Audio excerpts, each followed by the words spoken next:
السلام عليكم ورحمة الله وبركاته. ازيكم يا حبايب قلبي، عاملين ايه؟ يا رب تكونوا بخير. اللهم صل وسلم وبارك على سيدنا محمد وعلى ال سيدنا محمد. اتمنى تشاركوا بذكر او دعاء وربنا يجعله في ميزان حسناتنا ان شاء الله.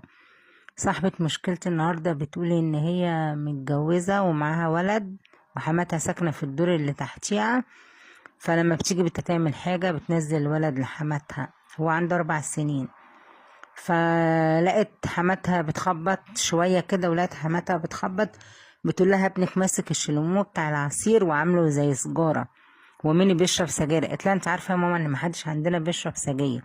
فقالت لها طب بخلي بالك، شوفي انت بقى بتشربي سجاير ولا بتعملي ايه.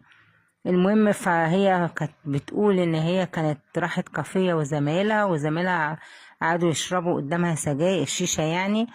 ايه، شربت، وكان معاها ابنها، فابنها شافها وراح قال ايه لسته، فراحت بقى